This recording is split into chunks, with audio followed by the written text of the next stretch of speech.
వీటిలో బ్రేకింగ్ ని చూస్తున్నాం. టెండర్లు పొంది పనుల్లో నిర్లక్ష్యం వహించిన కాంట్రాక్టర్లను ఉపేక్షించవద్దని, ఎట్టి పరిస్థితుల్లోనూ గడువులోగా పనులు పూర్తి చేయాల్సిందేనని అధికారులనే సీఎం రేవంత్ రెడ్డి ఆదేశించారు. మున్సిపల్ అడ్మినిస్ట్రేషన్ పై అధికారులతో సమీక్ష నిర్వహించారు.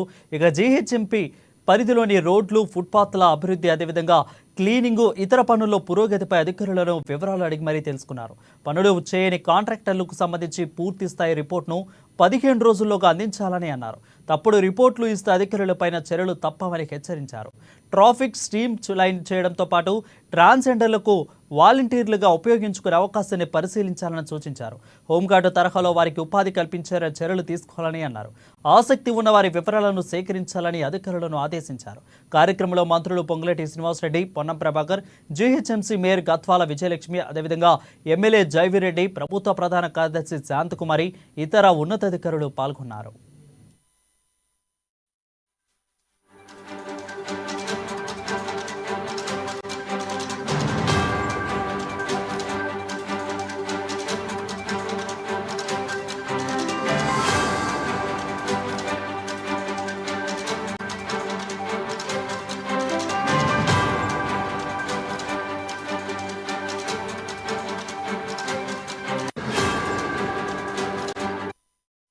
హలో, బ్రేకింగ్ ని చూస్తున్నాం. టెండర్లు పొంది పనుల్లో నిర్లక్ష్యం వహించిన కాంట్రాక్టర్లను ఉపేక్షించవద్దని, ఎట్టి పరిస్థితుల్లోనూ గడువులోగా పనులు పూర్తి చేయాల్సిందేనని అధికారులనే సీఎం రేవంత్ రెడ్డి ఆదేశించారు.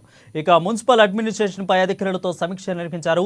జీహెచ్ఎంసీ పరిధిలో రోడ్లు, ఫుట్పాత్ల అభివృద్ధి, క్లీనింగ్, ఇతర పనుల్లో పురోగతిపై అధికారులను వివరాలు అడిగి మరీ తెలుసుకున్నారు. పనులు చేయని కాంట్రాక్టర్లకు సంబంధించి పూర్తి స్థాయి రిపోర్టును 15 రోజుల్లోగా అందించాలని అన్నారు. తప్పుడు రిపోర్టులు ఇస్తే అధికారులపైన చర్యలు తప్పవని హెచ్చరించారు. ఇక ట్రాఫిక్ స్ట్రీమ్ లైన్ చేయడంలో ట్రాన్స్జెండర్లను వాలంటీర్లుగా ఉపయోగించుకునే అవకాశాన్ని పరిశీలించాలని సూచించారు. అదేవిధంగా హోంగార్డు తరహాలో వారికి ఉపాధి కల్పించేలా చర్యలు తీసుకోవాలని అన్నారు. ఆసక్తి ఉన్న వారి వివరాలను సేకరించాలని అధికారులను ఆదేశించారు.